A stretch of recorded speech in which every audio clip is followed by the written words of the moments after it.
ಮಾದೇವ್ ಸಾಹೇಬ್ ಇವರು ಕೇವಲ ಒಂದು ಸಮಾಜಕ್ಕೆ ಮೀಸಲಾದಂಥವರಲ್ಲ, ಇವರು ಸಮಸ್ತ ಶೋಷಣೆಗೆ ಒಳಪಟ್ಟಂತ ಸಮಾಜದ ಧ್ವನಿಯಾಗಿ ಇವತ್ತು ನಮ್ಮೆಲ್ಲರನ್ನ ಮೇಲೋಕ್ತ ಕಾರ್ಯಕ್ರಮವನ್ನ ಮಾಡ್ತಾ ಇರೋದು ನನಗೆ ಬಹಳ ಸಂತೋಷ ಆಗ್ತಾ ಇದೆ. ಇವತ್ತು ನಾನು ಹೆಮ್ಮೆಯಿಂದ ಹೇಳಕ್ಕೆ ಬಯಸ್ತಾ ಇದ್ದೀನಿ, ಕರ್ನಾಟಕ ರಾಜ್ಯದಲ್ಲಿ ಒಂದು ಕೂಗಿದೆ, ಬಹಳ ದಿನದ ಕೂಗಿದೆ. ಒಂದು ಕರ್ನಾಟಕ ಉಗಮವಾಗಿ ಇಲ್ಲಿಂದ ಹಿಡಿದು ಸ್ವತಂತ್ರದ ನಂತರ ದಲಿತ ಸಿಎಂ ಆಗೇಬೇಕಂತ ಕೂಗಿದೆ.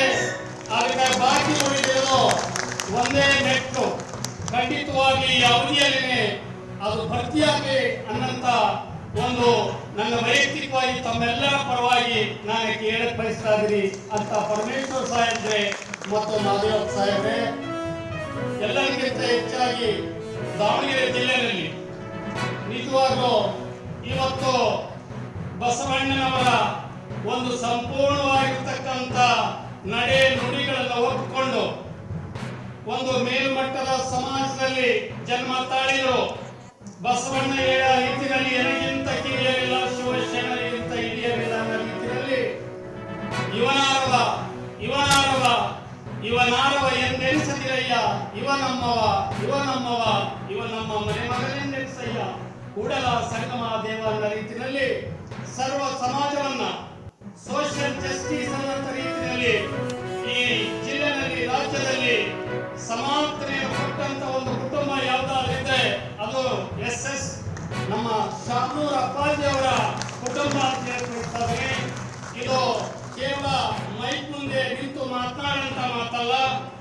ಹಾಗಾಗಿ ಇವತ್ತು ನನ್ನ ಕುಟುಂಬದಲ್ಲಿ ಮತ್ತೆ ಎರಡು ರಾಜಕೀಯ ಒಂದು ಪ್ರತಿಭೆಗಳು ಬರ್ತಾ ಇದ್ದಾವೆ. ಒಂದು ದಾವಣಗೆರೆ ಉಸ್ತುವಾರಿ ಸಚಿವರಾದಂತ ಮಲ್ಲಿಕಾರ್ಜುನ್ ಸಾಹೇಬರು ಈ ತಾನೇ 30 ವರ್ಷಗಳ ದಾಖಲೆಯನ್ನ ಮೀರಿ ಇವತ್ತು ಡೆಲ್ಲಿಗೂ ಹೋಗಿರ್ತಕ್ಕಂಥ ಲೋಕಸಭಾ ಸದಸ್ಯರ ಕೀರ್ತಿ ಇವತ್ತು ಡಾಕ್ಟರ್ ಪ್ರಭಾ ಮಲ್ಲಿಕಾರ್ಜುನ್ ಮೇಡಮ್ ಅವರಿಗೆ.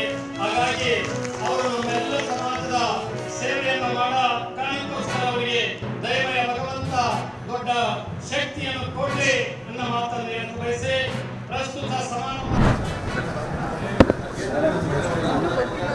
ಮೈಸೂರಿನಲ್ಲಿ MDMA ತಯಾರು ಮಾಡ್ತಾ ಇದ್ದಂಥ ಒಂದು ಘಟಕವನ್ನು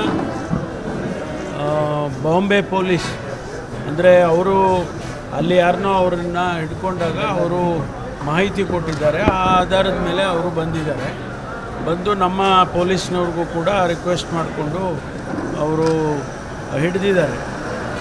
ಇದು ನಿಜವಾಗೂ ಆತಂಕವಾದಂಥ ವಿಚಾರ. ಅದರ ಮೇಲೆ ಮುಂದೆ ಏನು ಕ್ರಮ ತಗೊಳ್ಬೇಕು ಅದನ್ನು ತಗೊಳ್ತಾರೆ.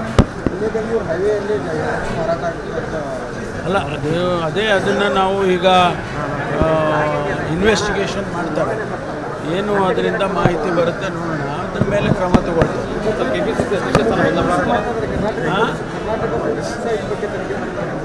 ಹೌದೌದು, ಖಂಡಿತವಾಗಿ ಮಾಡ್ತಾರೆ. ಯಾಕೆಂತ ಹೇಳಿದರೆ ಇದು ನಮ್ಮ ರಾಜ್ಯದಲ್ಲಿ ಆಗಿರೋದು. ಅವರು ಎಲ್ಲೆಲ್ಲಿಗೆ ಸರಬರಾಜು ಮಾಡಿದ್ದಾರೆ ಅಥವಾ ಇದು ನಡೀತಾ ಇದೆಯಾ, ಹೊಸದಾಗಿ ನಡೀತಾ ಇದೆಯಾ, 20 ದಿವಸದಿಂದ ನಡೀತಾ ಇದೆ ಅಂತ ಹೇಳ್ತಾರೆ. ಅದಕ್ಕೆ ಮೊದಲು ಇರ್ಬೋದೇನು, ಅದನ್ನು ನಮ್ಮ ಪೊಲೀಸ್ನವರು ಕೂಡ ಪರಿಶೀಲನೆ ಮಾಡ್ತಾರೆ.